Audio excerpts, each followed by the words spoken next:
The board will now come to order. Mr. Clerk, please call the roll. Alderwoman Schweitzer. Alderman Oldenburg. Present. Alderman Cone. Alderman Narayan. Alderman Devotee. Present. Alderwoman Velasquez. Alderwoman Saunier. Alderwoman Cox-Antwi. Alderman Browning. Present. Alderwoman Clark Hubbard. Alderwoman Keys. Alderwoman Boyd. Present. Alderwoman Tyus. Alderman Aldridge. President Green. Present. Alderman Cone. Alderman Velasquez. Alderwoman Tyus.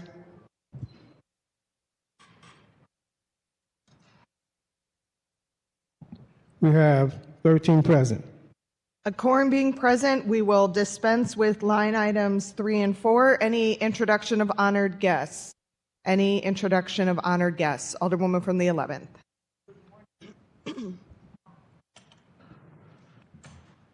Good morning. There we are. How's everybody today? Welcome back. Even though we're supposed to be on break, but I ain't throwing no shade. But thank you, Madam President, members of the board. My honored guest today is Mayor of Dalewood, Reggie Jones, who's a dear friend. And this past Tuesday, Alder Lady Shamim Clark Hubbard and I were able to be with a host of family and friends to have celebrated 30 years of service to Herbert Hoover Boys and Girls Club, which is nestled in the elevated 11th Ward. I would ask for a moment of silence, please. We could please stand and bow our heads for a moment of silence.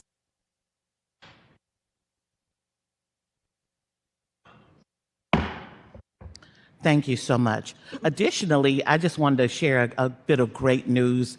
My husband, James, and I just celebrated our 40th anniversary.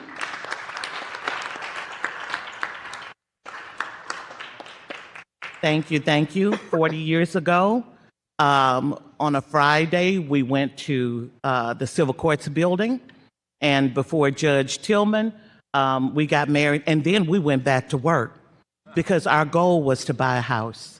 And so we have had 40 consistent and continuous years of commitment and service and devotion to each other. Thank you so much. Thank you.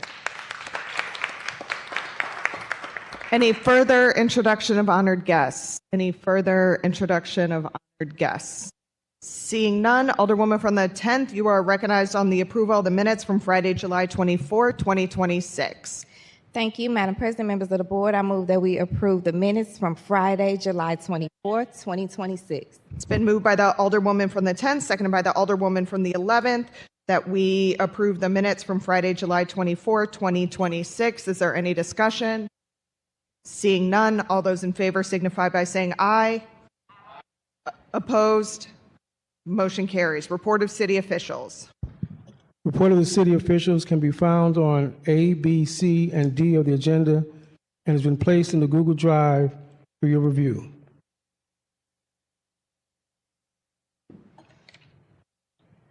Dear members of the board, I have the pleasure to submit the following individuals for appointment to the Cathedral Square Special Business District. The appointment of Michael Smith, the appointment of Kyle Howerton. I respectfully request your approval of these appointments. Sincerely, Kara Spencer, Mayor.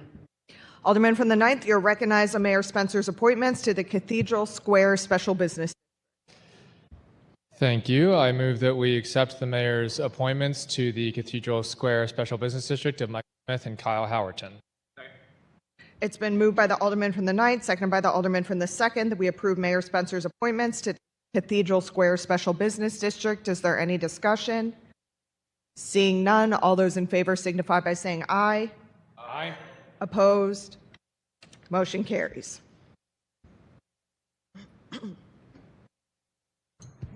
Dear members of the board, I have the pleasure to submit the following individuals for reappointment to the Library Board. The reappointment of Vincent Volpe, the reappointment of Nina North Murphy, the reappointment of Keith Savage, the reappointment of David Sweeney, the reappointment of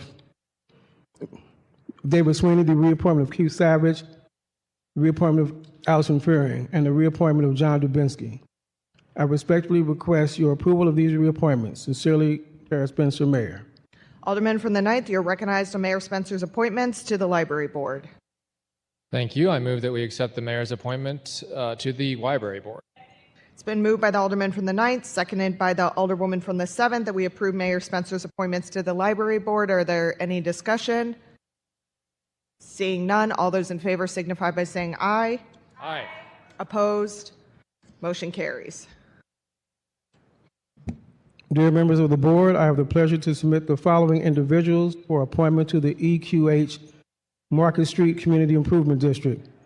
The appointment of Janet Filiberto, the appointment of Janice Hosick, the appointment of Ivona Markovic, and the appointment of Crystal Hill Gross. I respectfully request your approval of these appointments. Sincerely, Kara Spencer, Mayor.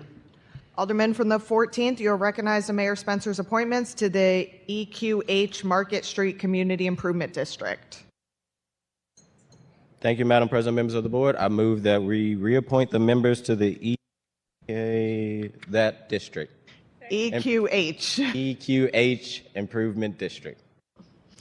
It's been moved by the Alderman from the 14th, seconded by the Alderwoman from the 7th, that we approve Mayor Spencer's appointments to the EQH Market Street Community Improvement District. Is there any discussion? Seeing none, all those in favor signify by saying aye. Aye. Opposed? Motion carries. Dear members of the board, I have the pleasure to submit the following individuals for reappointment to the Grove Community Improvement District. The reappointment of Tatala Telnikovola, the reappointment of Kelly Kentner, and the reappointment of Amelia Rogers. I respectfully request your approval of these reappointments. Sincerely, Kara Spencer, Mayor. Alderman from the 9th, you're recognized on Mayor Spencer's appointments to the Grove Community Improvement District. Thank you. I move that we accept the mayor's appointments to the Grove Community Improvement District. It's been moved by the Alderman from the 9th, seconded by the Alderwoman from the 11th, that we approve Mayor Spencer's appointments to the Grove Community Improvement District. Is there any discussion? Seeing none, all those in favor signify by saying aye. Aye. Opposed? Motion carries. Dear members of the board, I have the pleasure to submit the following individual to the appointment to the St. Louis Hills Special Business District. Charles Kevin Goodwin. I respectfully request your approval of this appointment. Sincerely, Kara Spencer, Mayor. Alderman from the 2nd, you are recognized on Mayor Spencer's appointment to the St. Louis Hills Special Business. Members of the board, I move the mayor's appointments to St. Louis Hills Special Business District. It's been moved by the Alderman from the 2nd, seconded by the Alderman from the 3rd, that we approve Mayor's appointment to the St. Louis Hills Special Business District. Is there any discussion? Seeing none, all those in favor signify by saying aye. Aye. Opposed? Motion carries. Dear members of the board, I have the pleasure to submit the following individual for the appointment to the Board of Adjustment. The appointment of James Dwyer. I respectfully request your approval of this appointment. Sincerely, Kara Spencer, Mayor. Alderman from the 9th, you are recognized on Mayor Spencer's appointments to the Board of Adjustment. Thank you. I move that we accept the mayor's appointments to the Board of Adjustment. It's been moved by the Alderman from the 9th, seconded by the Alderwoman from the 11th, that we approve Mayor Spencer's appointments to the Board of Adjustment. Is there any discussion? Seeing none, all those in favor signify by saying aye. Aye. Opposed? Motion carries.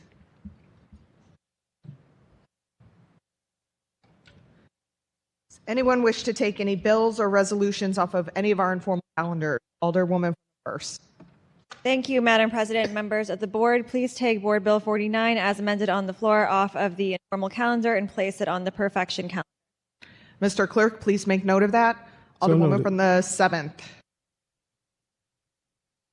President. Thank you, Madam President, members of the board.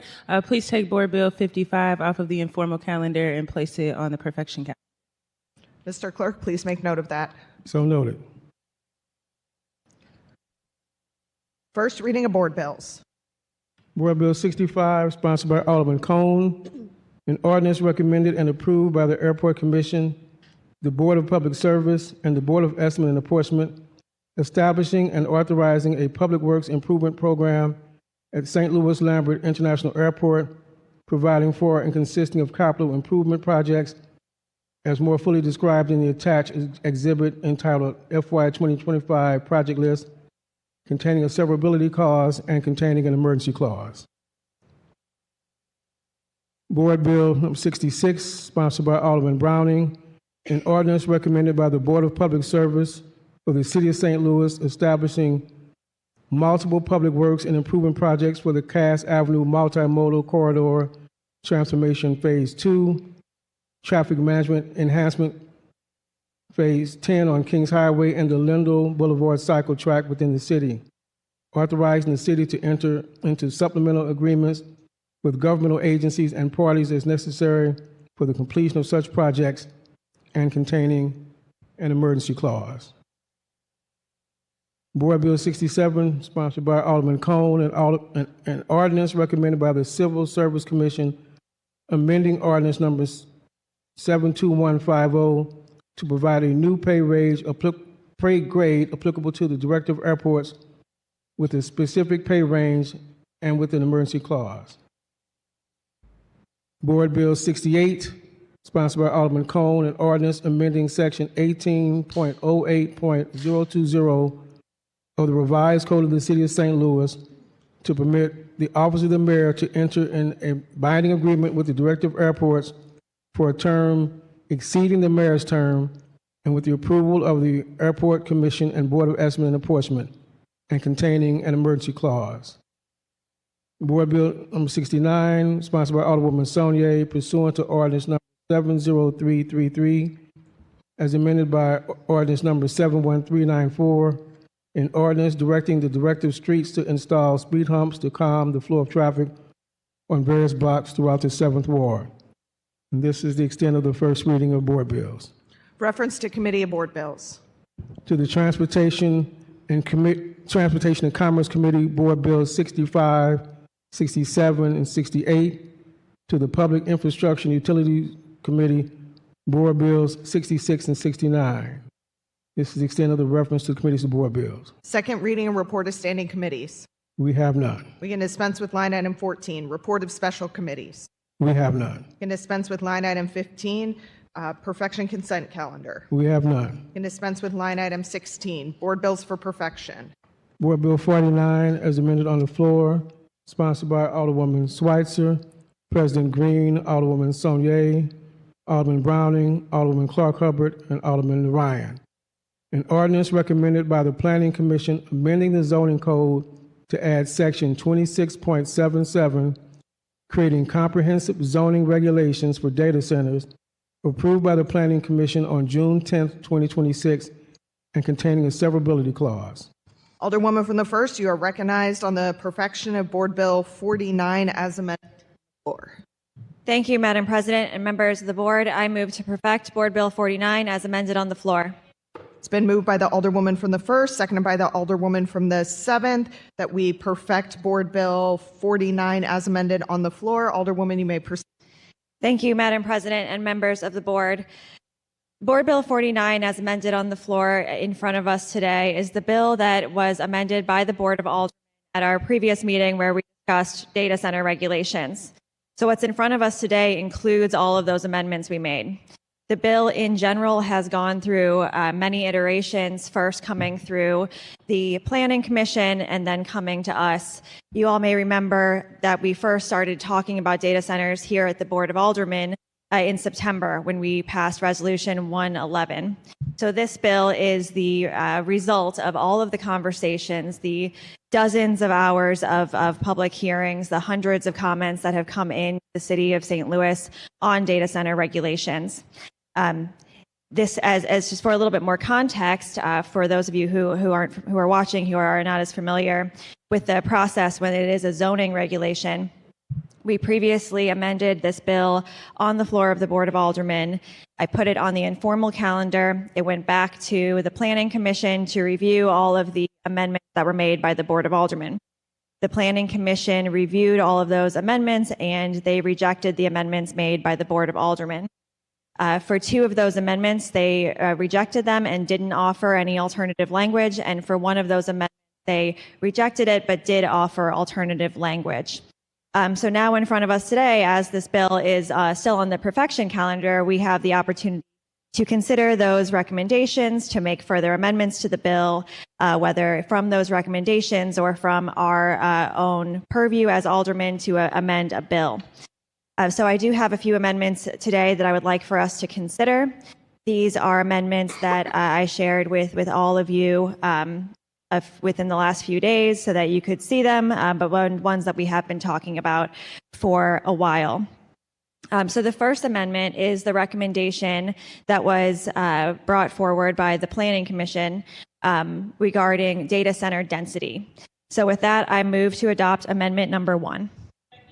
It's been moved by the Alderwoman from the 1st, seconded by the Alderwoman from the 7th, that we adopt amendment number 1. Alderwoman, you may proceed. Thank you, Madam President, members of the board. So the Planning Commission reviewed the language from the amendment that we had made here at the Board of Aldermen to change some of the density rules and regulate for data centers within the H, I, and L districts. When the Planning Commission received this information, the planning staff gave an overview of the recommendation or the amendment made by the board. They gave some information about why the amendment had been made and presented an alternative pathway.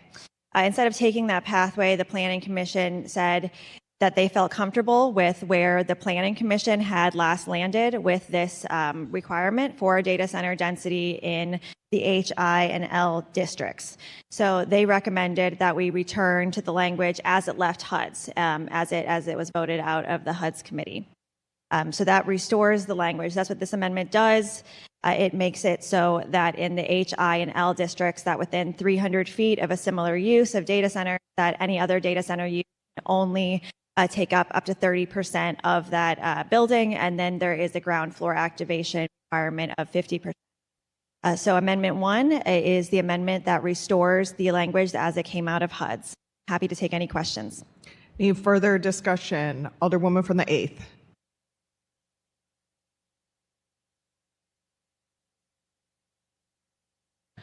Thank you, Madam President, members of the board. I would like to begin by thanking the Alderwoman for bringing this forward and for providing all the context that she shared in terms of how this bill has evolved over the last few weeks. I will share that when I first came on the floor and spoke about this bill, the first thing that I expressed, which is my agreement for how important I know getting these regulations in place are to make sure that we have strong regulations in place for data centers here in the city of St. Louis. I know the last time we discussed this as well, I put forward 2 of the amendments the Alderwoman described and shared, which I am grateful for my colleagues for passing out of this body and being able to put forward to the Planning Commission for their consideration.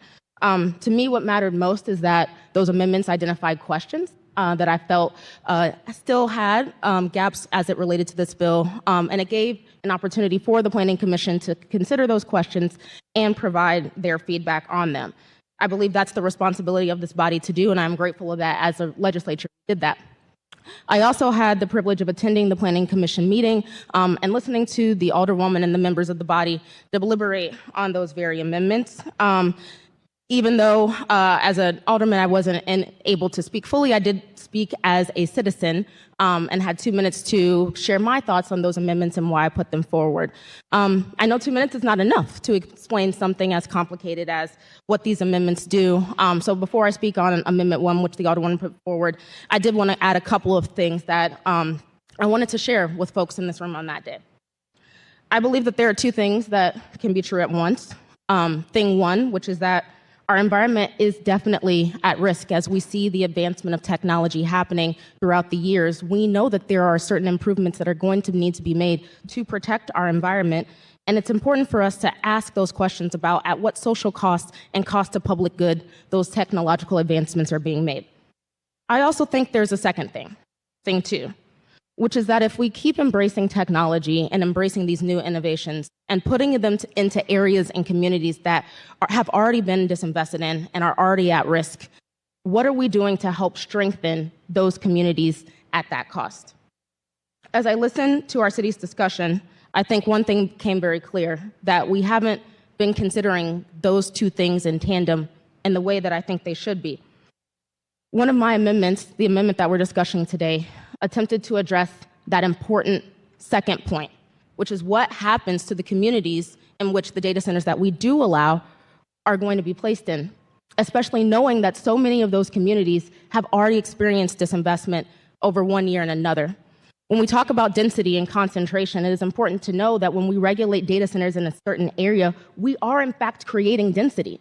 And then it is important for us to consider what tools we are going to give those communities in order to be able to move forward. When I talk about the H, I, and L districts, which a third of my ward has, by the way, I'm not just speaking about the dense areas that people envision with the high rises and the towers and the stadiums. Those are what people normally consider when they think of density. I'm talking about the little areas, the smaller areas, the riverfront factories where there's maybe one factory left standing around a group of others, and they haven't had any investment in a very long time. I'm talking about the dense areas and the corridors and our downtown community, not the ones people feel comfortable walking to, but the ones that they don't.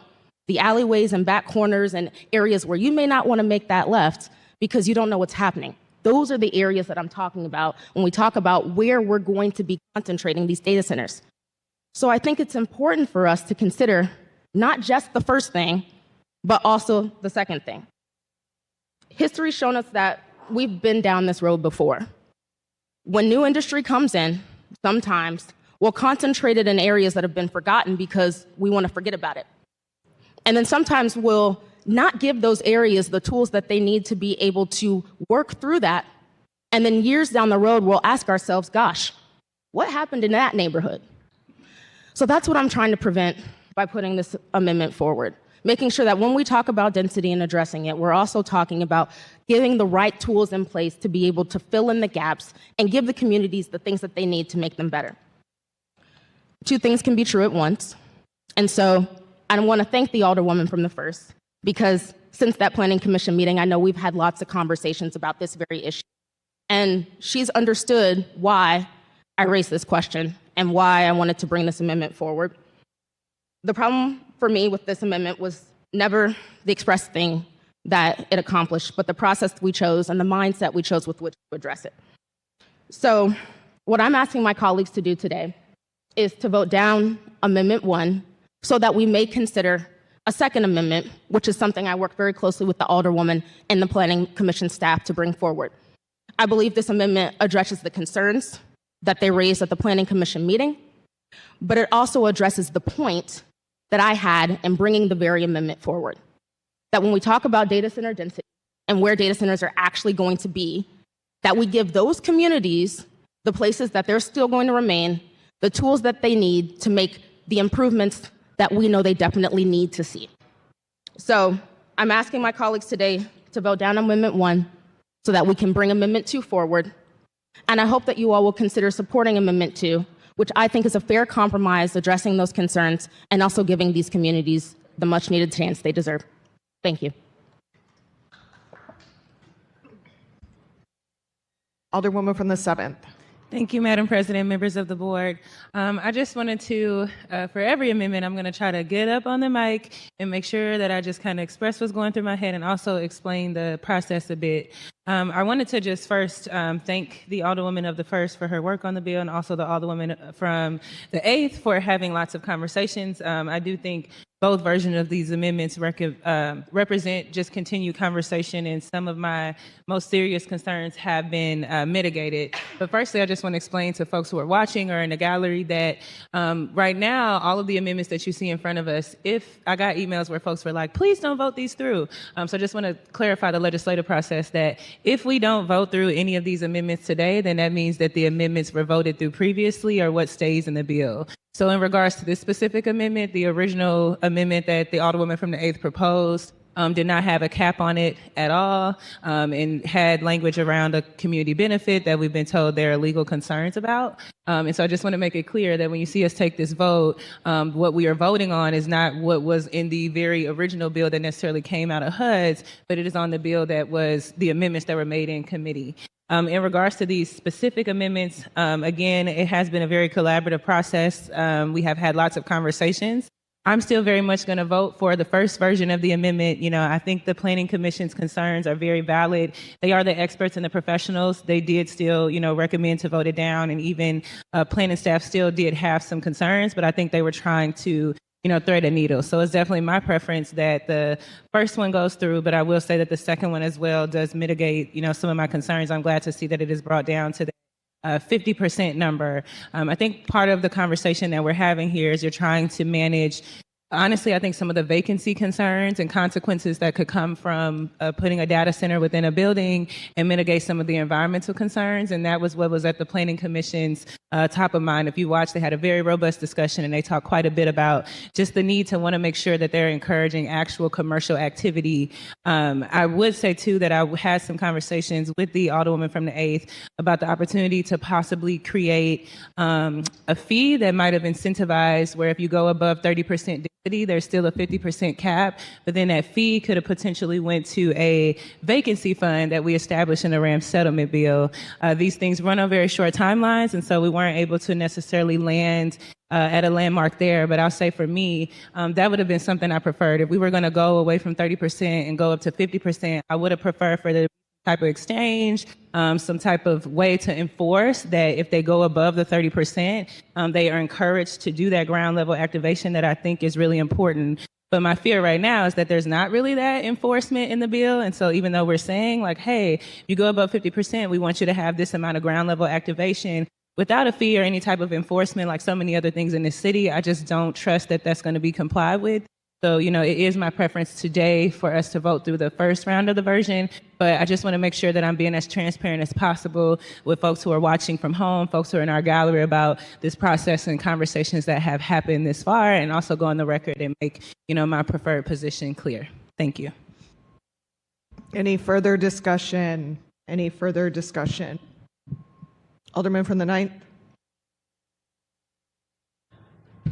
Thank you. So I was fortunate to be able to attend the Planning Commission meeting a couple weeks ago and hear the debate around these different amendments. And I do think it's worth pointing out that the Planning Commission unanimously rejected the amendment that the Board of Aldermen made that weakened these density requirements.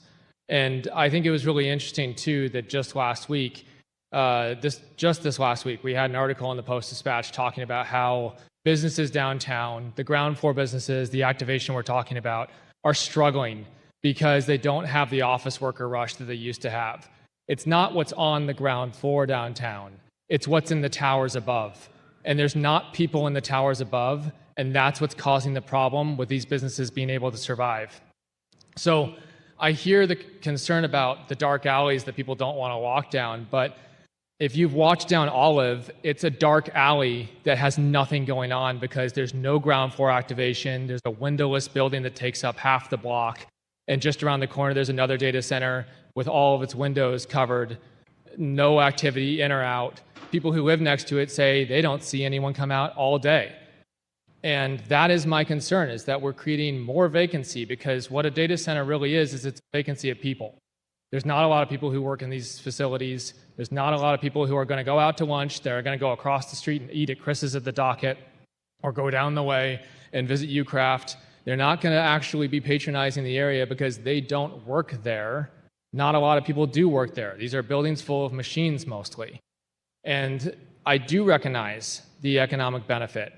I do recognize that there is a large amount of tax money to gain from these, and I think that if a data center can be used to supplement development, then that can be done in a way that brings people to the building, but also enables that economic reality to take place of what it costs to actually rehab these buildings and get them full again. But why I'm opposed to weakening these requirements and putting in place something that really only focuses on ground floor activation is that I fear it won't be enough. When I walk around downtown today, I don't see people walking around. Unless there's a Blues game or a Cardinals game, then the sidewalks are crowded for those brief moments. They're going to the things around the stadiums, but the rest of downtown is woefully vacant. And that's what this Post-Dispatch article earlier this week highlighted, is that we've got a 30% vacancy rate downtown, higher than the national average, and we are struggling to convert these buildings. I also note that we had some great progress recently. We had the Missouri legislature pass some incentives that might help convert some of these large office towers into residential. And I'd like to give an opportunity for that to work, because I think adding people is the solution to downtown's problems. I think we're going to see that when there are people in these buildings, the businesses underneath them thrive. And I know that because I represent a ward where that happens. The Central West End has a very good mix of retail on the first floor, residential above and around. And it creates an ecosystem that we can actually support those businesses sometimes. I'll say sometimes, because we just had a business close up at Euclid and McPherson because not enough foot traffic. Like, the city has 270,000 people maybe now. We'll see after the next census, because we know the tornado is going to have hurt our population. We are seeing fewer and fewer people in this city, and while we might see data centers as a way to activate buildings, it is not activation in the traditional sense, because no one comes in or out of these buildings. And that's my concern. So that's why I would really prefer to stick with the Planning Commission's recommendation. They've met far more hours on this subject than we have here at the board. They are the experts. They're the people who sought to understand this issue. Our planning staff went and looked at different cities. They looked at the data centers that exist in our city currently. They looked at the impacts that these have on their surrounding environments, and they tried to split the difference. They issued a memo with this bill when they sent it out. And the memo specifically said, this isn't a ban. This isn't a ban on purpose, because we recognize the need for the economic benefits that these might bring. We recognize that this is an industry that might be the future, but we have to balance those with the needs of our people. And when I think of data centers and people, they are two different things, because data centers don't bring people. They bring activity of a different kind that doesn't really benefit the community around them. And so that's where I think that the regulations as written and as originally sent to us by the Planning Commission, as recently sent to us again, unanimously rejecting any change to these density requirements, I think we ought to be sticking with that, because those are the regulations that are designed to put the people first and foremost.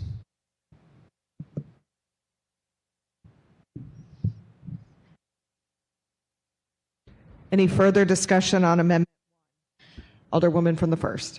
Thank you, Madam President and members of the board. I want to add a little bit more context here. One of the reasons that I'm supporting Amendment number 1, the Planning Commission's recommendation on density, and why I believe the Planning Commission supported it too, is over the months of research that we have put into this bill and different input that we've gotten. Some of the input from the data center operators that already exist in these districts, they're operating data centers that are 10 megawatts or less right now. To put it in perspective, about 1 megawatt of power is 700 homes of power. So a lot of power. So if you think of that, 7,000 households is one data center downtown. And then all of those data centers have told us that they plan to grow, that they plan to bring in more customers, more businesses. They plan to use more power. So we should see the downtown data centers that already exist expand the number of generators that they have on the roof, the amount of emissions that they're producing on site, the amount of emissions that they're responsible for energy that is coming to them, whether that is that is mostly natural gas at this point, as much as 10% renewable, but mostly gas. And so we are going to see all of these data centers grow. So if within 300 feet, there can be even more growth than already envisioned by these regulations, which call for a maximum of 30% data center use within 300 feet of an already existing data center facility. That 30% data center use is also going to use a large amount of power. It will need many, many generators. All of those things affect our quality of life and the people who live and work downtown, as we do here, and are so close to a currently existing data center. It'll affect the noise we hear, the heat that is produced, the generators that are running. All of that is cumulative. So the effect will grow for the negatives. The more data centers do, one, grow downtown as they already plan to, and two, as new data centers come in, or if existing data centers want to expand into other buildings. That's why I am very strongly in support of amendment number 1 to keep that 30% cap, which does, as the Alderman from the 8th point out, allow for this sort of development in an area where we're already seeing sort of development, where there is network and ability for them to connect easily to the grid for the power that they need. The bill does envision that being allowed just at a 30% cap, which again, I believe is very important for keeping this to a manageable level. As we do know, as I said, all of the data centers that are currently downtown do intend to add, that we've talked to at least, do intend to grow and therefore increase their impact on the surrounding area. So knowing that we've made this bill, I think very, very friendly to already existing data centers and their ability to expand within their footprint. We know that they're going to continue to do so. The bill allows for that. I think what the bill also tries to provide for with, if we do adopt this amendment, is just really reasonable growth outside of the current footprint, and one that allows for, all of the other things we want to see downtown to happen. One of the things that I spoke about during the last time we debated this was, I think our dream for downtown, as the Alderman from the 9th pointed out, is more people who are walking around, going to the businesses, working downtown. That is not what a data center brings. That is not something that I think is our goal. I do support downtown. I do want to see it succeed. And I know we've talked about the Rams funds and the money that has gone to that end. And so I think that it's not about, this is about what we want to see for downtown just as much as anything else with having this cap. I appreciate your consideration today, and I hope to earn your support on amendment number 1. It's been moved by the Alderwoman from the 1st, seconded by the Alderwoman from the 7th. We adopt amendment number 1 to Board Bill 49 as amended on the floor. Mr. Clerk, please call the roll. Alderwoman Schweitzer. Aye. Alderman Odenberg. Alderman Cone. Alderman Narayan. Alderman Devoti.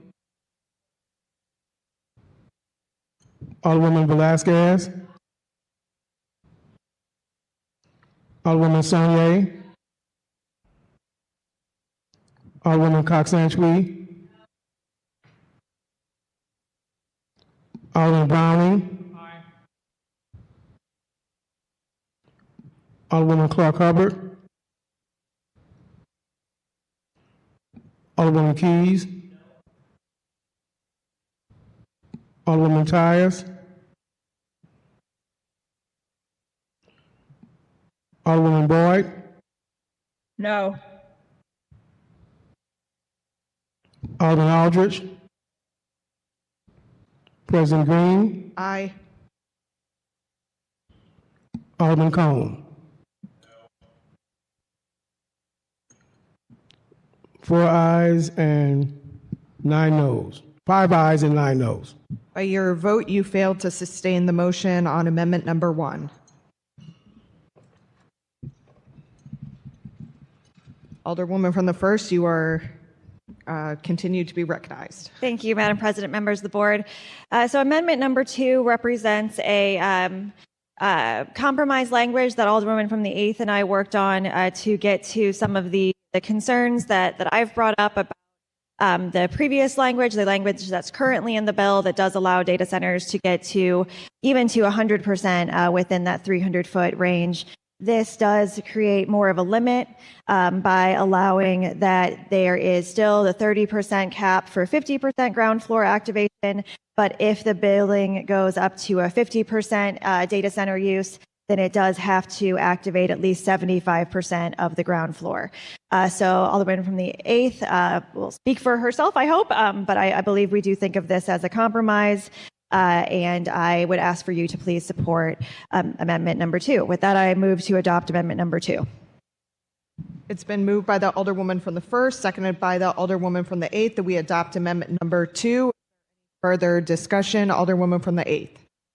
Thank you, Madam President. I just rise to echo the Alderwoman from the 1st remarks. I think we did have a very robust discussion on this topic, and I agree that I believe this compromise does address the Planning Commission's concerns with the original language that were brought before the Planning Commission, while also still keeping the key component that I believe there was in place, which is making sure that we have some sort of additional protection and ground floor activation requirement. So with that, I do ask my colleagues to support amendment number 2 today.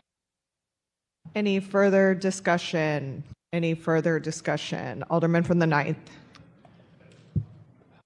I just want to say I appreciate the spirit of compromise. I know that people have been working with each other to find a way forward, and that's been really the story of this whole bill.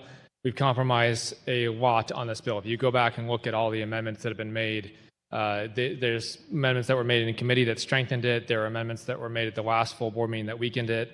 And this is yet another compromise. I'm just speaking for myself here, but I continue to emphasize that I think the emphasis on ground floor activation missing the forest for the trees. Downtown needs people. And if the rest of the building doesn't have people in it, there won't be enough people to sustain any business on the ground floor. So when you walk around downtown, and I encourage you to do it after the meeting today, it's a nice day, go walk down Tucker. Notice this how, as you get farther north, how there's just fewer and fewer people and more vacant places. Even the buildings that are activated have nothing going on in them. And that is the downtown that is struggling today. That picture does not improve if we activate more of the ground floor of these very large buildings. The reason downtown provides so much tax revenue for the city is that these are very large buildings. And when they're empty, we don't get that tax revenue. But when we fill them with data centers, we may get the revenue, but we won't get the people and we won't get the activity, and we'll see more vacancy. And I think that we're incentivizing the wrong thing by making these exceptions. So I understand everyone has their reasons for being where they are on these, but I think that this compromise is still focusing on the wrong thing, and I don't think I can support it today. Any further discussion on amendment number 2? Alderwoman from the 1st, you're recognized to close on amendment number 2. Thank you. I do want to remind everyone that this amendment is stronger on density requirements than what is currently in the bill. So a yes vote for this makes the regulations on density, in my mind, stronger. So I just want to say that out loud for anyone considering voting against this. This does make the regulations stronger. So I will say, too, that it specifically mentions in here for active uses that it includes office, retail, or institutional uses.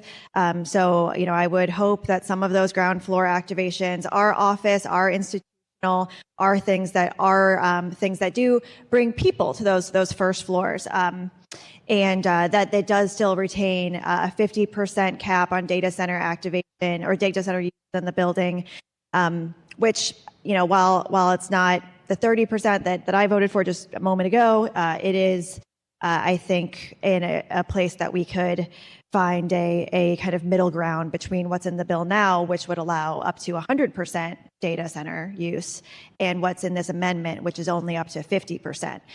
So I hope if you agree with me on wanting to limit in some way the ability for data centers to be within 300 feet of each other, to have a cap on the amount of that building that can be data centers. I really hope you join me in voting for this. And I want to say that I do appreciate the Alderwoman from the 8th for working with me on this. I know one of the things that I always try to do is really count votes, know how my colleagues are going to vote. And so I think that, we saw in the last vote that it was 5-9. So this is something that we are finding ways to work together to move closer together. And I'm hoping this is passed unanimously today. So thank you very much. It's been moved by the Alderwoman from the 1st, seconded by the Alderwoman from the 8th, that we adopt amendment number 2 to Board Bill 49 as amended on the floor. Mr. Clerk, please call the roll. Alderwoman Schweitzer. Aye. Alderman Odenberg. Aye. Alderman Cone. Alderman Ryan. Alderman Devotee. Alderwoman Velasquez. Alderwoman Saunier. Alderwoman Cox-Antwi. Alderman Browning. Alderwoman Clark Hubbard. Alderwoman Keys. Alderwoman Tyus. Alderwoman Boyd. Aye. Alderman Aldridge. President Green. Aye. Alderman Cone. Alderman Browning. Aye. We have 12 aye votes, 13 aye votes, and 1 abstain. By your vote, you sustain the motion on amendment number 2. Alderwoman from the 1st, you are up again. Thank you, Madam President, members of the board. So that was the discussion that we needed to have on data center density. As I opened my remarks with, there were a few different places where the amendments were made on the floor of the Board of Aldermen that the Planning Commission took up discussion and recommendation or rejection of. The second topic, so we just finished the data center density. I won't bring up any further amendments on that. And now moving on to the second topic, which is around the renewable energy credit requirement. The Planning Commission did vote to reject the amendment that was made by the Board of Aldermen regarding the renewable energy credits, namely because of the hold harmless language that was in there during the waiver process that was created by an amendment made during our last discussion of this on the floor of the Board of Aldermen. As I mentioned previously, I've been trying to talk with all of you, talk with all the members of the Board of Aldermen about each of these topics, each of these amendments that have been in front of us, and really get a sense of where you all are on them, so I know how the vote's going to go on the floor. I've counted the votes on the Planning Commission recommendation for the renewable energy credits to return to that, pre-waiver state, 100 times. I could count the votes 1,000 times, and I don't believe the votes would change at the Board of Aldermen. So to spare us that vote, I do want to offer amendment number 5, which is a amendment that changes the waiver process from a 5-year possibility to a 2-year waiver. It adds language around third-party review of the renewable energy credits that are available. It adds public input from the Office on Sustainability from the City of St. Louis that would be made public in terms of whether the waiver should be granted or not. and I think strengthens the place that we are in with the bill as it stands. And as I mentioned before, the bill that's in front of us now is as it was amended on the floor of the Board of Aldermen. So what this amendment does is it, I believe, strengthens the renewable energy requirements that are in the current bill if we do not make this amendment. So that is why I'm speaking on this today. And with that, I would move to adopt amendment number 5 to Board Bill 49 as amended. It's been moved by the Alderwoman from the 1st, seconded by the Alderwoman from the 7th. We adopt amendment 5 to Board Bill 49 as amended on the floor. Any further discussion? Alderman from the 4th. Thank you, Madam President, members of the board. I think that a conversation that happened more behind the scenes than on the floor, which is a bit unfortunate, was an understanding that this is a zoning bill. And so once it's out of our hands, that's the way that the Board of Adjustments is going to be looking at these proposals moving forward. One of my big concerns here is if there's an impossibility in the renewable energy credit market to actually purchase the RECs, that the Board of Adjustments is going to be granting variances based on the idea of impossibility for any developer to comply with the regulation as initially filed. That means that if that adjustment is granted, that developer never has to worry about environmentals again. This amendment would make it so every 2 years they have to come back before the board and show that they can't actually meet the requirements. I think most people who know me know that I'm basically a Luddite. I don't like AI. I don't like social media. If I had my way, we would turn off the internet. But this addresses those environmental concerns, and I would ask for your favorable consideration. Any further discussion? Alderwoman from the 7th.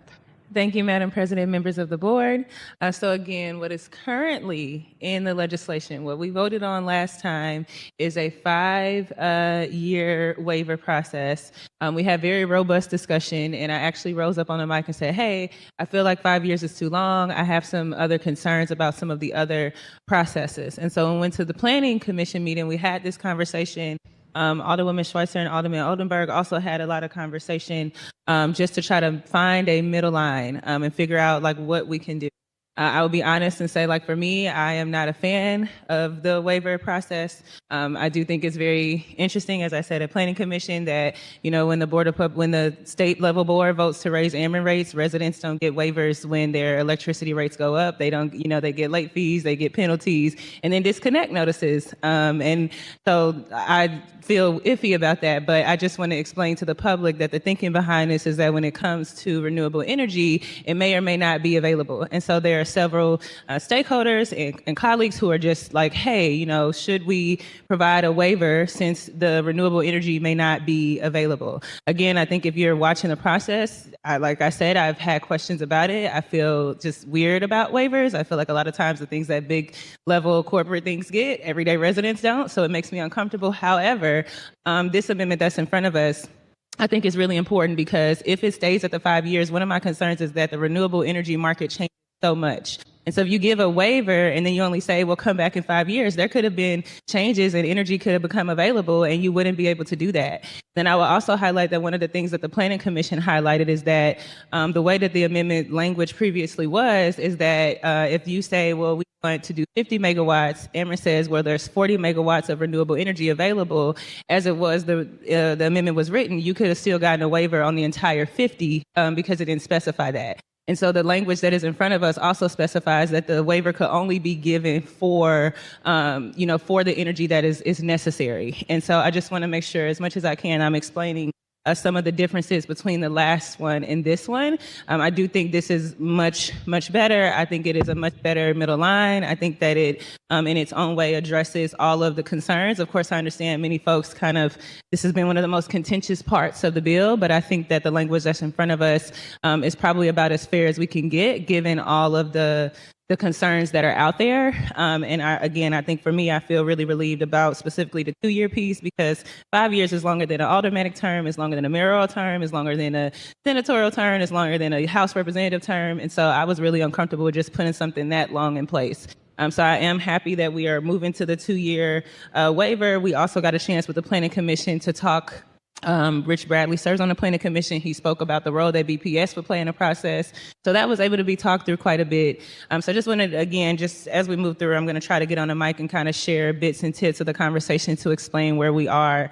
I definitely will be voting for this amendment today, and I hope that my colleagues will be today. And I am proud of our ability to come together and have hard conversations and find middle lines. I think a lot of times those lines are not where honestly any party prefers, because that's just how compromise works. But I do think some of my concerns about the well-being of people, about industry changing, about 2-year being long, about not having an annual progress report, I do think this amendment addresses some of my most serious concerns. Thank you. Alderman from the 14th. Thank you, Madam President, members of the board. First, I want to rise in support of this amendment, and I do appreciate the work that the Alderwoman from the 1st and the Alderman from the 2nd put in to come up with compromise language. As we know, when this left the floor, there was kind of a waiver that would allow it to go to 5 years. But I think with the compromise language that the Alderman from the 2nd and the Alderman from the 1st came up with 2 years is really good. And I want to be very clear, because we keep talking about this waiver and if they can't produce the recs. In committee, this is a new issue to myself of what recs are, renewable energy credits. And I really do appreciate the Alderwoman from the 1st taking her time to meet with colleagues behind the scenes. I think it's important to know, back in September, yes, this board did pass a resolution around data centers. And yes, the Planning Commission, which is made up of staff and commissioners or volunteer individuals, as well as the Alderwoman from the 1st and the Alderwoman from the 7th and the member of your office, President, are the commissioners. And they've been privy to a lot of information as as data centers are continuing to evolve. There's a lot of information that is being put out there that they have been digging deep into, while this board may not have that opportunity to do as much. Those meetings was always public. But one of my concerns when it came to this amendment was the recs.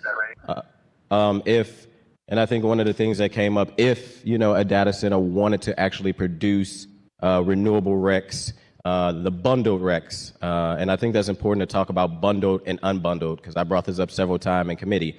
Bundled recs is still renewable energy credits that are here more locally. But I want to be very clear, doesn't necessarily mean that they will be in our grid, but not, if I'm not mistaken, may not necessarily be directly in the St. Louis area, but more local. Unbundled recs or recs that are still renewable energy credits, but are not local. They're not here locally. So I will say, when it comes to this amendment, the waiver is not stopping renewable energy credits. What it does stop, if the data center, say Ameren, does not have the ability to produce these recs, then for 2 years that they still have to produce them, but they'll be unbundled recs. And what I really do, so I want to be clear about that. They're unbundled recs, so it's still renewable energy credits.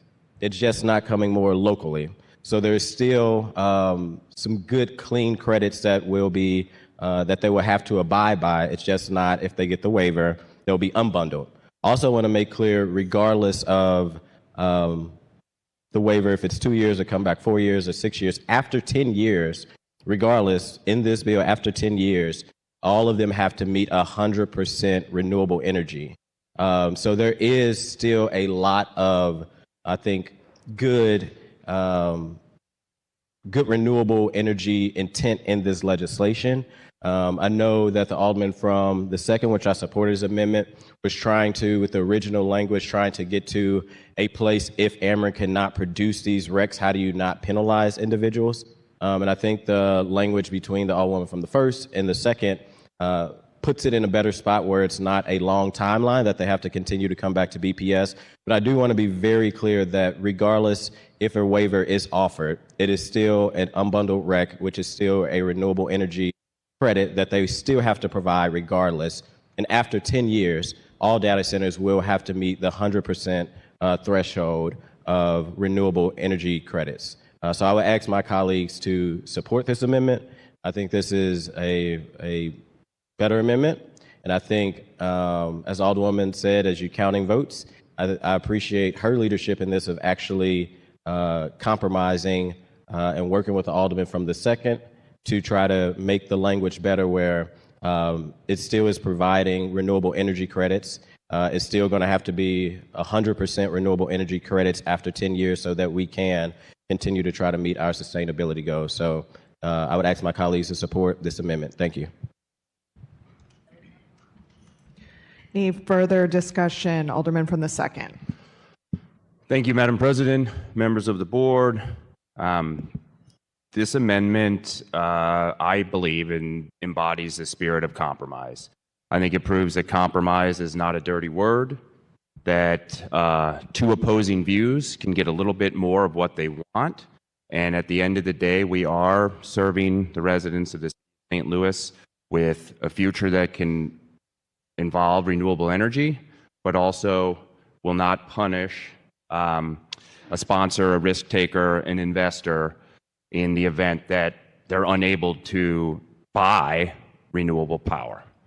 So I want to thank publicly the Alderwoman from the first. I want to thank you for working with me on this. And we came to an agreement, and I appreciate that. So I rise in full support of this amendment. This amendment also will negate an ugly fight between the Planning Commission, the Board of Aldermen. There can be a lot of finger pointing. I think this can help bridge that, and I hope that the Planning Commission will see that when this goes back to them for one last discussion and debate and a recommendation. Thank you. Any further discussion? Any further discussion? Seeing none, Alderwoman from the first, you are recognized to close on amendment number 5. Thank you, Madam President and members of the board. I renew my motion. It's been moved by the Alderwoman from the first, seconded by the Alderwoman from the 7th. We adopt amendment number 5 to Board Bill 49 as amended on the floor. Mr. Clerk, please call the roll. Alderman Schweitzer. Aye. Alderman Odenberg. Aye. Alderman Cone. Aye. Alderman Ryan. Alderman Devoti. Alderwoman Velasquez. Alderwoman Saunier. Alderwoman Cox-Antwi. Alderman Browning. Alderwoman Clark Hubbard. Alderwoman Keys. Alderwoman Tyus. Alderwoman Boyd. Aye. Alderman Aldridge. President Green. Aye. 13 ayes and 1 abstain. By your vote, you sustain the motion to adopt amendment number 5. Alderwoman from the first, you're recognized. Thank you, Madam President and members of the board, and thank you to everyone for your vote on that. I do think that strengthens the city's ability to hold developers accountable to meeting the renewable energy credit requirements of this bill. So thank you for doing that, taking that vote. Moving on to the third topic covered by the Planning Commission, it was regarding the concept that was brought up in our last meeting about data centers regarding campuses and different setbacks that would be required, the changes that would be required on those particular campuses. The Planning Commission took up that amendment and also rejected the amendment made by the Board of Aldermen. They offered some alternative language and to meet a sort of the spirit of what was part of that amendment offered by the Alderwoman from the 8th regarding how a school is defined. So the Planning Commission offered some language to that. I'll speak a little bit more on it, but first I should move to adopt amendment number 7 to Board Bill 49. It's been moved by the Alderwoman from the first, seconded by the Alderwoman from the 7th, that we adopt amendment number 7 to Board Bill 49 as amended on the floor. Alderwoman, you may. So, thank you very much, Madam President, members of the board. So to continue on that thread, the Planning Commission recommended language to follow the word school, to then say school building containing classrooms, workspaces, residential facilities, or similar uses, as well as to strike the mention of institutional campus and any change to the setback requirements that would be brought up by that provision. And I hope to earn your support on this. I think we've hopefully reached an agreement with the Alderman from the 8th. He brought this forward, that this is an acceptable compromise on this that was recommended by the Planning Commission, but I'll again let her speak for herself on that one. Thank you very much, and I appreciate any favorable consideration that you can give to amendment number 7. Alderwoman from the 8th. Thank you, Madam President, members of the board. First, I want to say I'm grateful for the Planning for considering this amendment and also putting forward their recommended modifications. I do think their modifications address my primary concern, which was raised with this amendment, which is how we're defining and addressing the school. They did take that component up, and I also understand their feedback regarding the institutional campus terminology. So with their feedback, I do support this amendment, and I encourage my colleagues to support it as well. Alderwoman from the 7th. Thank you, Madam President, members of the board. I just wanted to rise and once again speak to the work that I saw in real time with the Alderwoman of the 8th, the Alderwoman of the 1st, planning staff and the commissioners about this. I was pretty strongly opposed when this first came up. I definitely voiced that I have a lot of concerns. I have the honor of having a ward that has not just Lewis Medical Campus, but some satellite campuses of other things, and I was concerned of how they may fit into the institutional campus definition and may be open to data centers. And I even had some residents who are probably watching now who went and collected signatures and petitions and gave it to me at neighborhood meetings saying, we do not want this in this bill, like do not make it so that we can have data centers in our neighborhoods. And so I hope those residents who got those petitions are watching now, and you can see that, I think this amendment is much better. And I think that, what I'll say is I think a lot of the questions were around clarity of institutional campus, of school, of like kind of some of those definitions lacking. And so I think the language in front of us wants to get at that. But I definitely wanted to just speak as someone who's had the honor of being a part of this process at every single phase of it, that there was a lot of conversation. I really appreciate the Alderwoman from the 8th for being open to the Planning Commission's feedback and continuing to engage in conversation to find a line that could both address her questions and concerns and provide the clarity she was seeking, but also address the questions and clarity and concerns that I have had on behalf of specifically 7th Warders, but the broader impacts on how universities being able to do certain things could have been a little bit of a stickler here. Thank you. Any further discussion? Any further discussion? Alderwoman from the 1st, you're recognized to close on amendment number 7. Thank you, Madam President, members of the board. I renew my motion. It's been moved by the Alderwoman from the 1st, seconded by the Alderwoman from the 7th, that we adopt amendment 7 to Board Bill 49 as amended on the floor. There's been a request for previous roll. Hearing no objection, amendment number 7 passes. Thank you, Madam President and members of the board, and thank you all for voting to uphold the Planning Commission recommendation on that amendment. Moving on, I have one last amendment for your consideration today.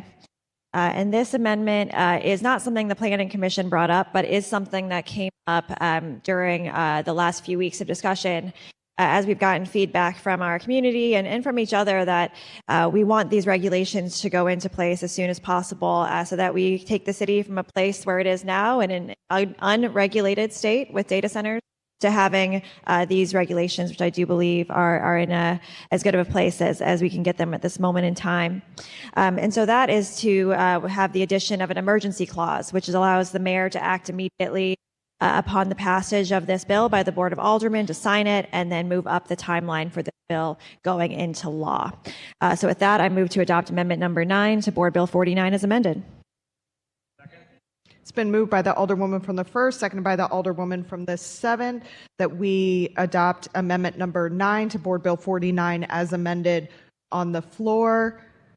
Mr. Clerk, please call the roll. There's been a request for previous roll.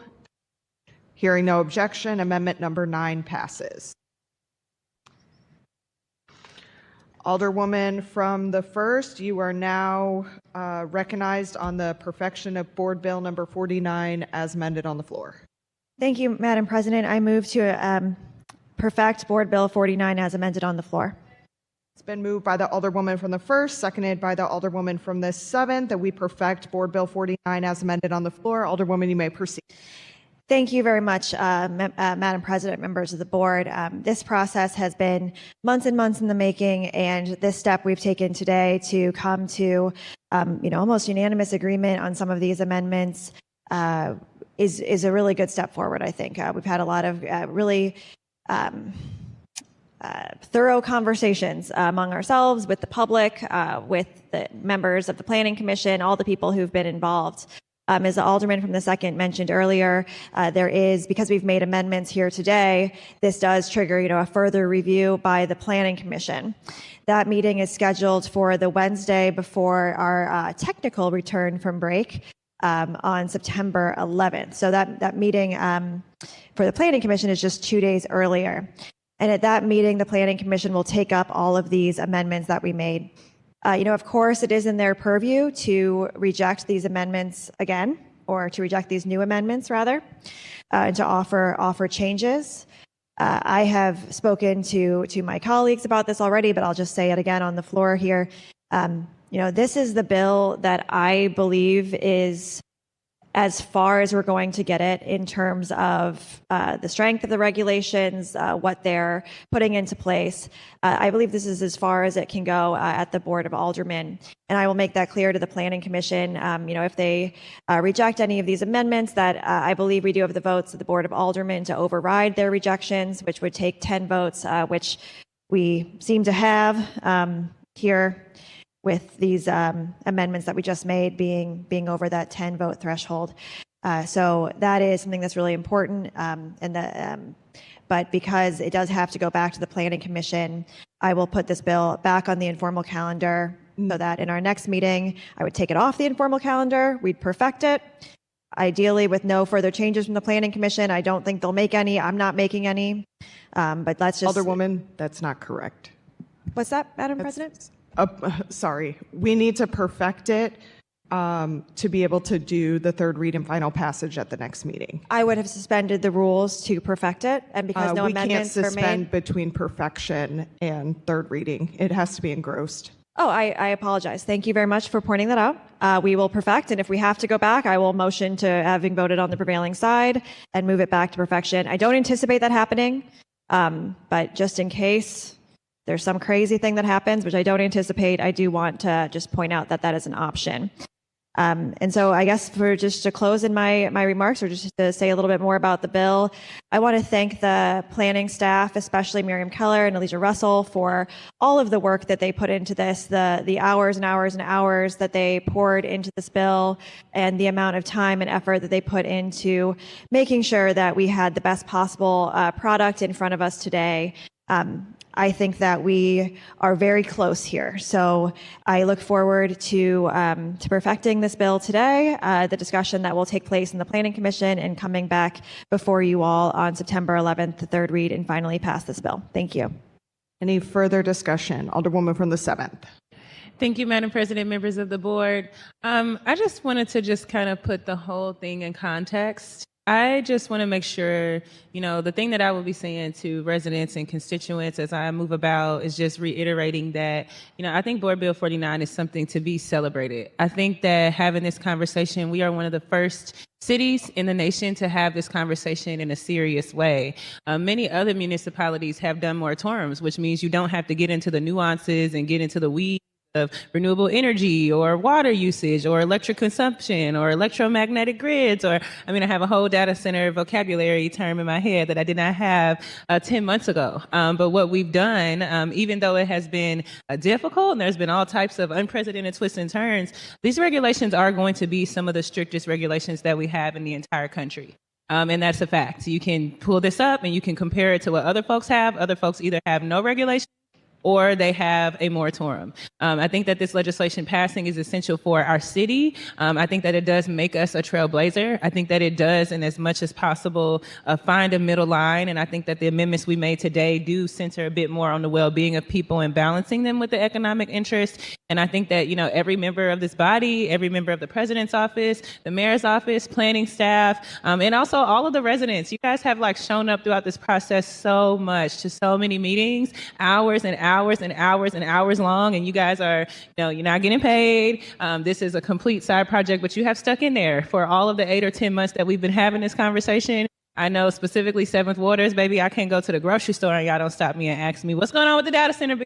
What's going on with the moratoriums? I can't be at the farmer's market and not get stopped. And so, I just really commend the city. I commend residents for staying engaged. I know that there's been points in this process where you all have been disappointed, but I hope what you saw today does something to give you some hope and put you some hope. I wore blue today because I wanted to wear something to represent democracy. And I think that what you saw today was how democracy works. Legislation is a messy process. There are several different bodies and stakeholders involved, and we don't all ever hardly agree. But I think today we have found a middle line, and that middle line, I would imagine, especially as the county is having these conversations and others, these regulations are probably going to set some national trends in our region, but also across the country. So I'm incredibly proud of Board Bill 49. I'm incredibly proud of the staff, of the residents. And also, I'm incredibly proud of Alderwoman Schweitzer. I think she's done a fantastic job. I think this has been a very difficult bill because it is one of the most contentious issues in the country, period. I would say this and flock cameras are the most contentious country issues in the country right now. And so I just commend her for taking this on and leading this conversation. And I commend my colleagues for not tapping out of the conversation, even after we might have had some very difficult and hard conversations. We all stuck in there and found some middle lines. And I'm really proud of that because I would say something that's really important to me is I want our community to see that this is not a dysfunctional body, that we are a productive body, that we do have a diversity of thought. We do not all agree with each other, but it is possible for us to stay focused on people and pass good policies to move things forward. And I do think we've demonstrated that today in a fantastic way. Thank you. Any further discussion? Any further discussion? Seeing none, Alderwoman from the 1st, you're recognized to close. Thank you, Madam President, members of the board. I really appreciate the words from the Alderwoman from the 7th. She summed it up better than I could with all of the work that went into this and the number of people who engaged, even when we didn't all agree. So I really appreciate that, and gives me a lot of faith that we can do hard things. And the Alderwoman from the 7th, I would also be remiss if I didn't thank her for all of her work. We have been together every step of the way with this since we were both on the Planning Commission, and this would have been an impossible lift without her help. So I just want to say that out loud. So with that, I move to perfect, or renew a motion to perfect Board Bill 49 as amended on the floor. We'd already had that motion, so you just need to renew it. I said renew at the beginning. Okay, thank you. It's been moved by the Alderwoman from the 1st, seconded by the Alderwoman from the 7th, that we perfect Board Bill 49 as amended on the floor. There's been a request for previous roll. There's a call for roll call. Mr. Clerk, please call the roll. Alderwoman Schweitzer. Aye. Alderman Odenberg. Aye. Alderman Cone. Alderman Ryan. Alderman Devotee. Alderwoman Velasquez. Alderwoman Saunier. Alderwoman Cox-Antwi. Alderman Browning. Aye. Alderwoman Clark Hubbard. Alderwoman Keys. Alderwoman Tyus. Alderwoman Boyd. Aye. Alderman Aldridge. President Green. Aye. Alderman Cone. 13 ayes and 1 abstain.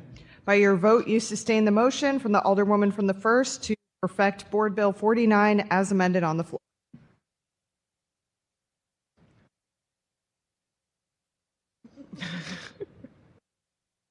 Board Bill 55, sponsored by Alderwoman Saunier, President Green, Alderwoman Schweitzer, Alderwoman Clark Hubbard, Alderwoman Velasquez, Alderman Aldridge, and Alderman Ryan. An ordinance amending Chapter 3.160 of the City of St. Louis Revised Code of Ordinances to add definitions and a section prohibiting the award of tax incentives to data centers, containing a severability clause and containing an emergency clause. Alderwoman from the 7th, you're recognized on the perfection of Board Bill 55. Thank you, Madam President, members of the board. I would like to make a motion to perfect Board Bill 55. It's been moved by the Alderwoman from the 7th, seconded by the Alderman from the 9th, that we perfect Board Bill 55. Alderwoman, you may proceed.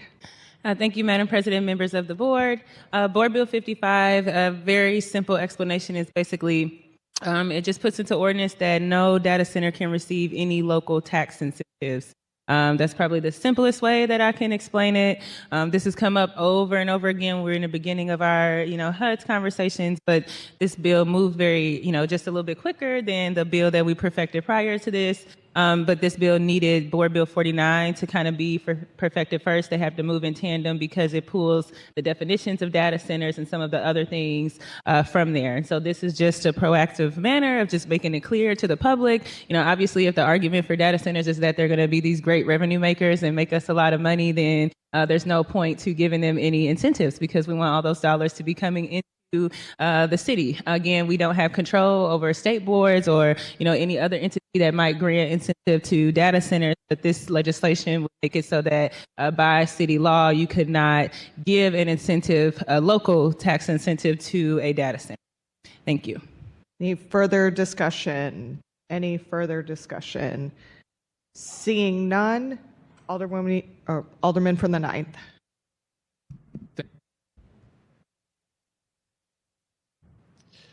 I'd just like to be added as a co-sponsor. Thank you. Mr. Clerk, please make note of that. Any further discussion? Seeing none, Alderwoman, you're recognized to close. Thank you. I renew my motion. It's been moved by the Alderwoman from the 7th, seconded by the Alderman from the 9th, that we perfect Board Bill 55. Mr. Clerk, please call the roll. Alderwoman Schweitzer. Aye. Alderman Odenberg. Aye. Alderman Cone. Aye. Alderman Ryan. Alderman Devotee. Alderwoman Velasquez. Aye. Alderwoman Saunier. Aye. Alderwoman Cox-Antwi. Alderman Browning. Aye. Alderwoman Clark Hubbard. Aye. Alderwoman Keys. Alderwoman Tyus. Alderwoman Boyd. Aye. Alderman Aldrich. President Green. Aye. 14 aye votes, no vote. By your vote, you sustain the motion from the Alderwoman from the 7th to perfect Board Bill 55. That is extent of the board bills for perfection. Report of engrossment. Board Bills 63 and 60. Third reading, final passage of Board Bills consent. Board Bill 63. Alderwoman from the 10th, you are recognized in the motion to adopt the third reading and final passage of Board Bills on the consent calendar. Thank you, Madam President, members of the board. I move that we adopt the third reading, final passage of Board Bills on the consent calendar. It's been moved by the Alderwoman from the 10th, seconded by the Alderwoman from the 7th, that we adopt the third final passage of Board Bills on the consent calendar. Is there any discussion? Seeing none, Mr. Clerk, please call the roll. Alderwoman Schweitzer. Aye. Alderman Odenberg. Aye. Alderman Cone. Aye. Alderman Ryan. Alderman Devotee. Alderwoman Velasquez.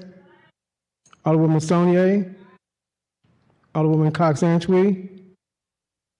Alderman Browning. Aye. Alderwoman Clark Hubbard. Alderwoman Keys. Alderwoman Tyus. Alderwoman Boyd. Aye. Alderman Aldrich. President Green. Aye. 14 aye votes. By your vote, you sustain the motion from the Alderwoman from the 10th to third read and finally pass the aforementioned bills. Third reading and final passage of Board Bills. Board Bill 60, sponsored by Alderman Cone and President Green. An ordinance appropriating the sum of $26,056,000 as described in section 94.600 through 94.655 as amended for the period of July 1st, 2026 through June 30th, 2027 which sum is appropriated out of the Transportation Trust Fund to the Bi-State Development Agency for transportation purposes and containing a severability and emergency clause. Alderman from the 3rd, you are recognized on the third reading and final passage, Board Bill 60. Thank you, Madam President. I move to third read and finally pass Board Bill 60. It's been moved by the Alderman from the 3rd, seconded by the Alderman from the 14th, that we third read and finally pass Board Bill 60. Alderman, you may proceed. Thank you, Madam President. As the Deputy Clerk has already so graciously pointed out, this is an appropriation bill for Metro Bi-State. This is a companion bill that usually accompanies the other two bills that we've already passed. This one was just introduced, I believe, a week or so later before we went down on our summer recess. And so this is something that we do every year. We've already had fairly exhaustive conversations and debates about the other two bills with our colleague from the 12th Ward, asking several questions and whatnot. And so I would ask for everyone's favorable consideration, but I'm open to any discussion. Any further discussion? Any further discussion? Seeing none, you're recognized to close. I renew my motion. It's been moved by the Alderman from the 3rd, seconded by the Alderman from the 14th, that we third read and finally pass Board Bill 60. Mr. Clerk, please call the Alderman Schweitzer. Alderman Odenberg. Aye.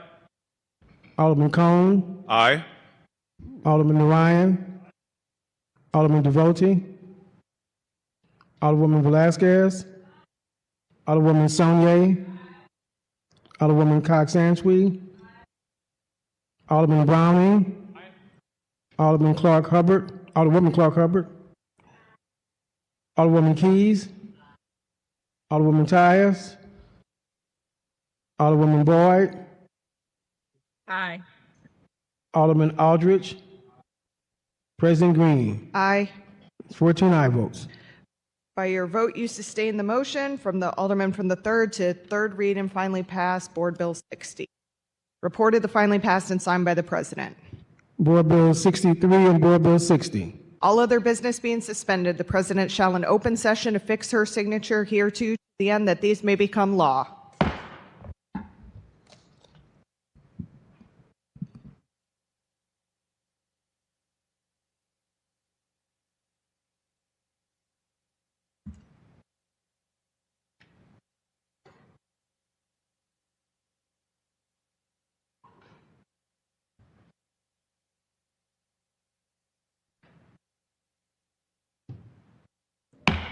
First reading resolutions in reference to committees. We have none. You can dispense with line item 22, second reading of resolutions, committee reports, and adoption. Resolution 78, sponsored by Alderwoman Boyd, and Alderwoman Velasquez, urging the Board of Education of the City of St. Louis and St. Louis Public Schools to provide additional public engagement, transparency, and coordination with the city's previously adopted educational planning efforts before taking final action on the Future Ready Plan. Alderwoman from the 13th, you are recognized on the second reading of Resolution 78. Thank you, Madam President and Board. We had the Health Committee meeting and the resolution was read and we had people there to testify. And so I asked for the board to accept the committee report and adoption of Resolution 78. Is there a second? It's been moved by the Alderwoman from the 13th, seconded by the Alderman from the 4th, that we adopt Resolution 78. Alderwoman, you may proceed. Thank you. This resolution was brought to the attention of St. Louis Public Schools, and we were asking that they hold off on closing of these schools until we come up with a plan. And we referred back to the citywide plan that it took 2 years to produce. And so we're asking that St. Louis Public Schools hold off on closing these schools until they have a comparable plan on how to utilize these buildings that will cause more decline in our communities. And I second my motion. Any further discussion? Alderwoman from the 7th. Madam President, members of the board, I just wanted to rise to kind of speak to some of the things that Alderwoman Boyd mentioned already. We did have a robust committee hearing where we did have members from SLPS to come and talk. I know I talk regularly about just that I used to serve on the board of education, so I'm very passionate about St. Louis public schools.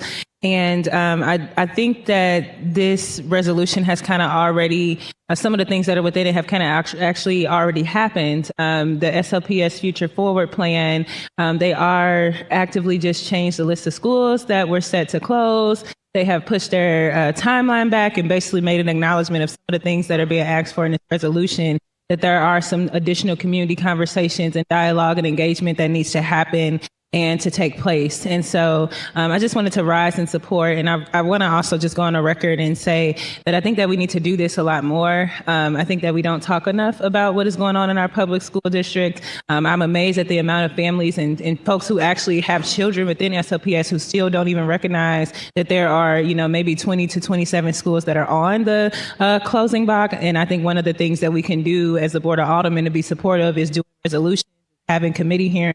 We have platforms. People pay a bit more attention to us here than they typically do to the Board of Education. And so, I'm excited to see us just start to have more conversation about what's going on in our public school district. And I look forward to us doing that more. And I look forward to supporting this resolution and talk more about how the Board of Education and the Board of Aldermen can have a more collaborative relationship. Because I think, while we're talking about economic development and economic trajectories, when a lot of folks pick where they're going to live, it really boils down schools and the quality of education within that community.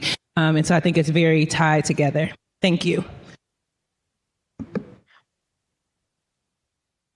Any further discussion? Any further discussion? Seeing none, Alderwoman from the 13th, you're recognized to close. Thank you, Madam President and Board, and thank you, Alderwoman of the 7th, for your words of encouragement. And so I renew my motion. It's been moved by the Alderwoman from the 13th, seconded by the Alderman from the 4th, that we adopt Resolution 78. All those in favor signify by saying aye.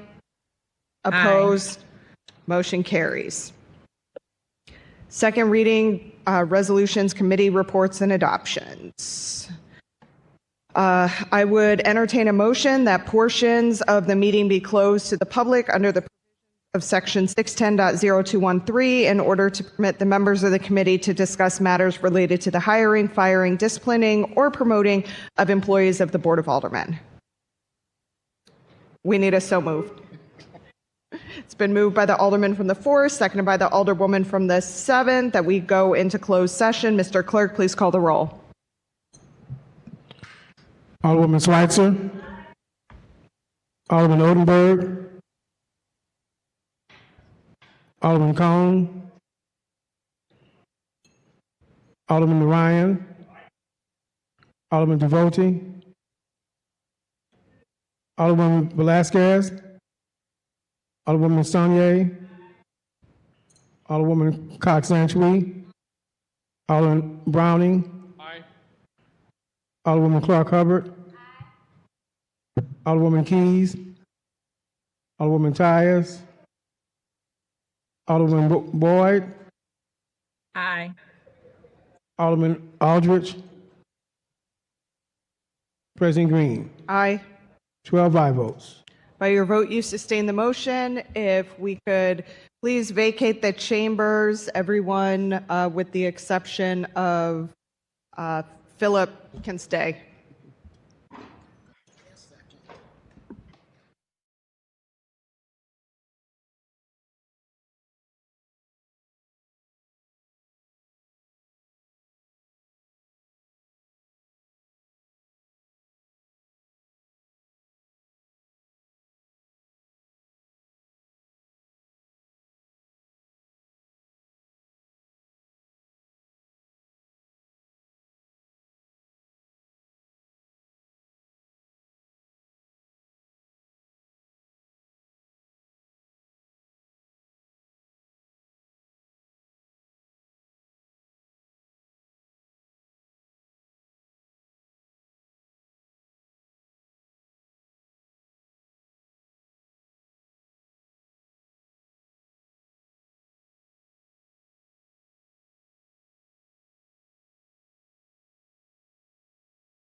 We are back.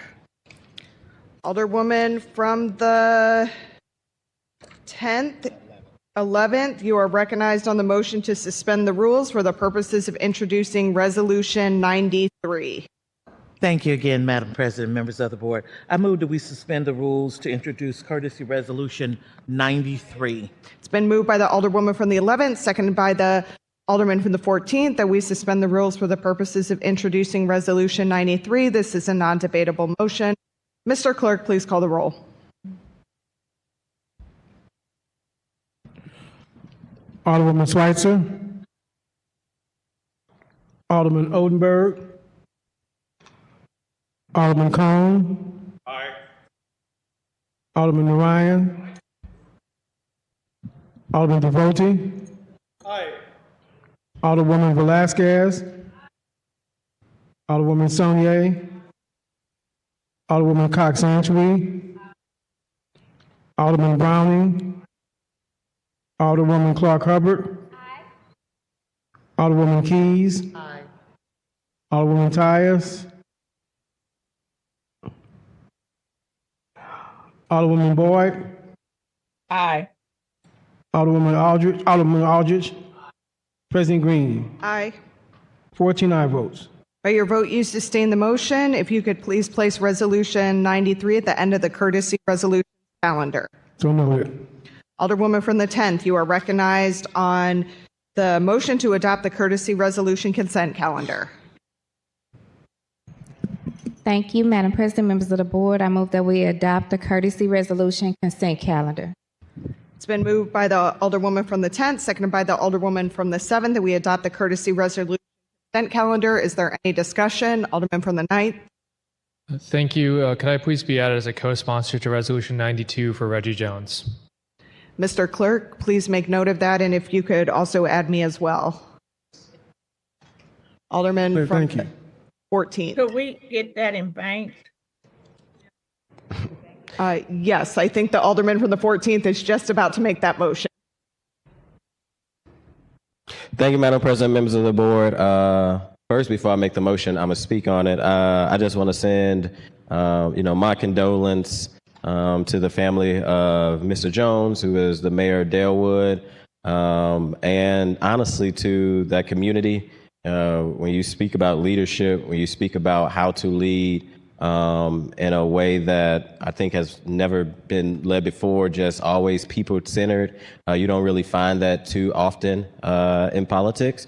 He always put Dalewood at the center of the work that he was doing. He is truly probably going to go down as one of the best mayors ever at Dalewood. And I just want to just send love to his wife, his kids, his grandkids, to the residents of the Dalewood community. And I'd like to make a motion that we embank Resolution 92. It's been moved by the Alderman from the 14th, seconded by the Alderwoman from the 7th, that we embank Resolution 92. Is there any discussion? All those in favor signify by saying aye. Aye. Opposed? Motion carries. Alderman from the 3rd. Thank you, Madam President. I would also like to be added as a sponsor to resolution number 93. Mr. Clerk, if you could please make note of that. So noted. Thank you. Alderwoman from the 7th. Thank you, Madam President. I just wanted to thank Alderwoman Keys, Alderwoman from the 11th, for bringing this forward and just not miss an opportunity to definitely give my condolences to Mayor Reggie and his family and his loved ones. I don't think there's probably anybody that has done anything in politics that hasn't known Mayor Reggie, but I definitely had the chance to have a great relationship with him, especially during my time on the Board of Education. He was everyone knows how much he believes in mentorship, how much he believes in young people. And he was one of the first people I remember being really excited when I first had the idea to run for that position, and was very supportive and just of children and young people and mentorship. And I just, my heart goes out to his family. I know it was very unexpected, very unsudden. And so my heart and my prayers and my condolences are with the family and the community that is mourning him. Thank you. Alderwoman from the 11th. Thank you, Madam President, members of the board. For Board Bill 93, celebrating 45 years for Andy Seasoning, I would like to have this board bill embanked. It's been moved by the Alderwoman from the 11th, seconded by the Alderwoman from the 7th, that we embank Resolution 93. Is there any discussion on the motion to embank? Hearing none, all those in favor signify by saying aye. Aye. Opposed? Motion carries. Any further discussion? Seeing none, it's been moved by the Alderman from the 3rd. Thank you, Madam President. I just want to thank my colleague for bringing this resolution forward. Anyone who has met the family knows how dedicated they are to the city of St. Louis, and they've got a wonderful product made right here in the city of St. Louis as well. If you haven't experienced Andy Seasonings, they're sold all over St. Louis, but it's a wonderful product. It's a beautiful family, and they do a lot for our city, and happy to have them here, and I'm glad that we're taking the time to recognize them. Thank you. It's been moved by the Alderwoman from the 10th, seconded by the Alderwoman from the 7th, that we adopt the courtesy resolution consent calendar. All those in favor signify by saying aye. Aye. Opposed? Motion carries. Miscellaneous and unfinished business. The following board bills were held in the Legislation and Rules Committee. Board Bill 41 as amended in committee, and Board Bill 50 floor substitute. Announcements. Alderwoman from the 10th. I was ready to adjourn. Okay. Any further announcements? Alderwoman from the 11th. Yes, thank you again, Madam President, members of the board. I would just like to take this opportunity to congratulate my colleague, or our colleague, Shane Cohn, who has been elected as the new Recorder of Deeds for the city of St. Louis. I didn't expect to see him today, but I was glad to hear him saying, I'm going to be here to the end. That's commitment to this board. And Shane, it has been truly an honor and a joy to sing with you and be here at the Board of Aldermen with you. I've learned some things along the way, and so I appreciate you, and wholehearted congratulations. From the 3rd. Keeping in line with doing the people's work, I'd like to make sure that we schedule a Transportation and Commerce Committee meeting for September 15th at 9:30. And thank you, Alderwoman, for your kind words.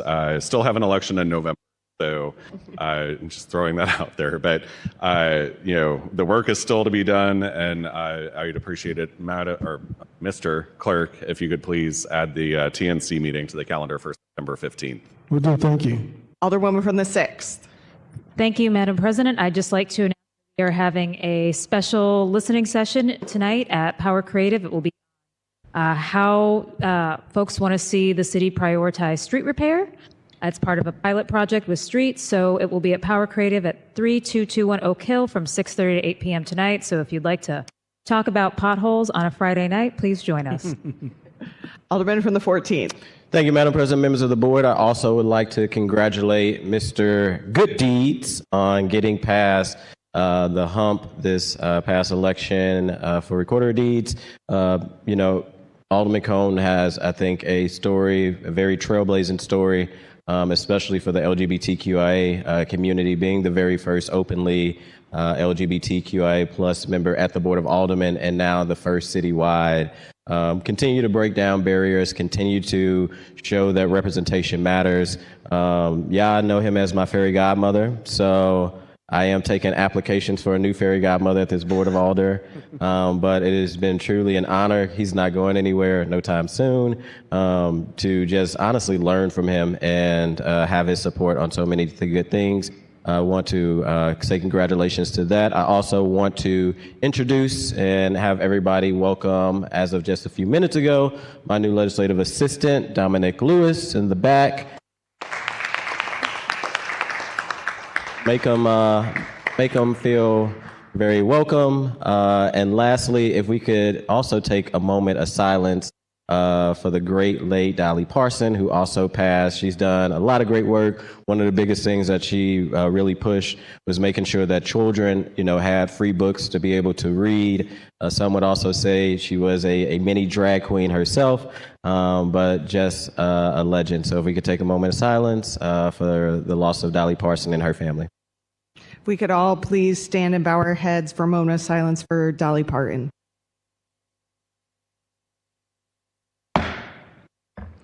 Any further announcements? Alderman from the 9th. Thank you. I'd like to call a Public Infrastructure and Utilities Committee meeting for September 9th at 3:30 p.m. We'll be hearing Board Bill 66. Any further announcements? Seeing none, Alderwoman from the 10th, you are recognized. Oh, Alderwoman from the 7th. Thank you, Madam President, members of the board. I want to announce that we have a grand opening tomorrow on Cherokee Street. There's a hairpin collective that is opening. And so if you'll be in the area at 2626 Cherokee from noon to 5 p.m., they are opening up. They are a hub of kind of all vintage things, whether it's home decor, furniture, clothing, whatever the case may be. So congratulations. Thank you for coming to the community to do work. And then I also wanted to make sure also that I announced that Festival of Nations is happening. Alderwoman Velasquez, it will be in the 6th ward, but she's a little occupied. So I just want to make sure that we put on the record that Festival of Nations is happening. I believe myself, Alderwoman Velasquez, and President Green are scheduled to all speak on Sunday as well. And I think some folks from the mayor's office are going to speak as well. So if you want to support, our immigrant and our international community, get some yummy, delicious food. I got a really cute bag last year that ripped, so I hope that vendor is there again. They have all types of goods, so I hope you can make that. And then, of course, for the 7th ward, we have our next town hall, which is actually our 10th town hall. I cannot believe I have been anybody's alder long enough to have 10 town halls. But we have our 10th town hall that is coming up at Shenandoah Elementary. As was alluded to earlier, the Future Forward Plan does have Shenandoah Elementary set to be a closed school. It is something I've received a lot of outreach and information on and questions about. And so I don't want us to live in the comments or to live on social media. I want residents who have these concerns to make sure express them directly on a real platform where the leaders will hear you. And so on September 2nd at Shenandoah Elementary, we will have the president of the school board, Dr. Karen Adams, present, the superintendent of the school district, Dr. Berry, present, as well as Stephen Westbrooks, who is the president and CEO of St. Louis Development Corporation, to both have a conversation about Future Forward's planning a close of the schools, but also to talk about what it would look like with development. It is in the 7th ward, but I know there are a lot of parents and families and community members that have questions. I'm never closing the doors to anybody. It is an all, not some, and so it's totally open for anybody to come. I do ask that if you're going to come, you RSVP, because I always have refreshments and childcare, and I want to make sure that I have enough to cover and provide enough for everyone who comes. And so that'll be at Shenandoah Elementary on September 2nd. We have a resource fair from 5:30 to 6:15. We'll be doing some parking ticket forgiveness. The treasurer was in the gallery earlier. Thank you for that. We will also have some folks from the Mental Health Bureau to talk about some resources in that way, and someone from the STL City Greens Market as well. So come, we'll have a plethora of resources. The actual town hall will start at 6:15, and just RSVP if you plan to, and I will see you on Wednesday. Thank you. Any further announcements? Alderwoman from the 10th, you are recognized on the motion to excuse. Thank you, Madam President, members of the board. I move that we excuse the alderperson from the 1st ward for necessary absence. 12th I'm ward. sorry. From the 12th ward. Everybody know you here, baby. There is a second on that motion. Second. It's been moved by the Alderwoman from the 10th, seconded by the Alderwoman from the 11th, that we excuse the Alderwoman from the 12th for necessary absence. All those in favor signify by saying aye. Aye. Opposed? No. Motion still carries. Alderwoman from the 10th, you're recognized on the motion to adjourn. Thank you, Madam President, members of the board. I move that we adjourn until Friday, September 11, 2026, in the Board of Aldermen chambers at 10 a.m. It's been moved by the Alderwoman from the 10th, seconded by the Alderwoman from the 6th, that we adjourn until Friday, September 11, 2026, in the Board of Aldermen chambers. All those in favor signify by saying aye. Aye. Opposed? Motion carries. We are adjourned.